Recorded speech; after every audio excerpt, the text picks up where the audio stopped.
તો સ્થાનિક સ્વરાજની ચૂંટણી પહેલા એક મોટા સમાચાર સામે આવ્યા। અમદાવાદમાં પૂર્વ સ્ટેન્ડિંગ ચેરમેન અને બોડકદેવ ભાજપ ઉમેદવાર દેવાંગ દાણી વિરુદ્ધ ફરિયાદ દાખલ થઈ છે। દેવાંગ દાણીએ ગત અને આ ચૂંટણીમાં ખોટી વિગતો ભરી હોવાની ફરિયાદ દાખલ થઈ છે। હાઈકોર્ટ અને સેશન્સ કોર્ટમાં કેસ ચાલતો હોવા છતાં ઉલ્લેખ નથી કર્યો। ગત ચૂંટણીમાં થયેલી ફરિયાદ અંગે પણ કાર્યવાહી તો ચાલી રહી છે અને ફરિયાદને આધારે રાજ્ય ચૂંટણી પંચે કલેક્ટરને પત્ર લખ્યો છે। ફરિયાદ અંગે યોગ્ય કાર્યવાહી કરવા માટે રાજ્યની ચૂંટણી પંચે કલેક્ટરને કહ્યું છે।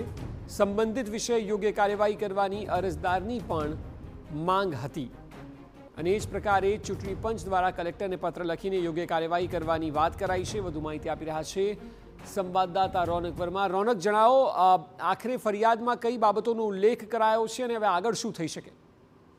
જી બિલકુલથી સ્થાનિક સ્વરાજ્યની ચૂંટણી માટે ઉમેદવારી પત્ર ભરવાની પ્રક્રિયા પૂર્ણ થઈ ચૂકી છે અને તેમાં અમદાવાદના પૂર્વ standing committee chairman Devang Dani વિરુદ્ધ ફરિયાદ કરવામાં આવી છે રાજ્ય ચૂંટણી પંચને, કે જેમાં એવું દર્શાવવામાં આવ્યું છે કે તેમના વિરુદ્ધ ફોજદારી ગુનો છે તે ચાલી રહ્યો છે, તે અંગેની કાર્યવાહી છે તે કોર્ટમાં ચાલી રહી છે।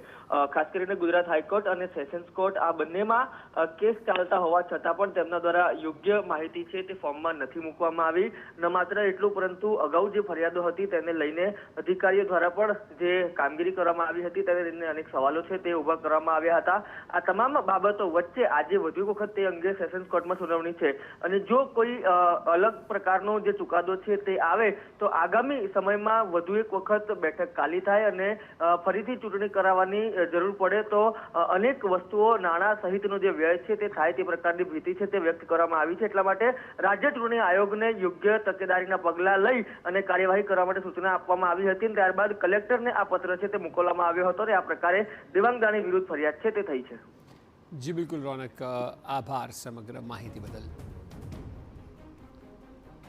હાઈકોર્ટ અને સેશન્સ કોર્ટમાં કેસ ચાલતો હોવા છતાં ઉલ્લેખ ન કર્યો હોવાની ફરિયાદ કરાઈ છે અને ગત ચૂંટણીમાં પણ ફરિયાદ થઈ હતી, તે અંગે પણ કાર્યવાહી ચાલી રહી છે।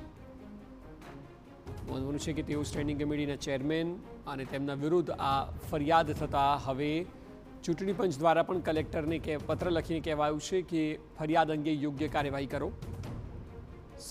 સંબંધિત વિષયે યોગ્ય કાર્યવાહી કરવાની અરજદાર દ્વારા પણ માંગ કરવામાં આવી હતી, જેને ચૂંટણી પંચે ગ્રાહ્ય રાખતા કલેક્ટરને કહ્યું છે કે આ વિષયમાં યોગ્ય કાર્યવાહી થવી જોઈએ। હવે જોઈ રહ્યું કે આ ફરિયાદનો ઉકેલ શું આવે છે। શું દેવાંગ દાણીને કોઈ મોટો ઝટકો લાગે છે તેમની ચૂંટણી લડવાની બાબતને લઈને, કે પછી આ મામલો કલેક્ટર દ્વારા હવે કઈ રીતે જોવાય છે? કાયદેસરની કાર્યવાહી કયા પ્રકારે થાય છે તે જોવું રહ્યું, કારણ કે સીધી રીતે પણ ગત ચૂંટણીમાં ફરિયાદ થઈ હતી, તેની કાર્યવાહી ચાલી રહી છે। સેશન્સ અને હાઈકોર્ટમાં કેસ ચાલી રહ્યો છે અને તેનો ઉલ્લેખ નથી કર્યો। કેસ ચાલતો હોવા છતાં તેવું અરજદાર દ્વારા ફરિયાદમાં કહેવામાં આવ્યું। ત્યારબાદ ઇલેક્શન કમિશને, રાજ્ય ચૂંટણી પંચે કલેક્ટરને પત્ર લખીને આદેશ આપ્યો છે કે આ મામલે કાર્યવાહી થાય।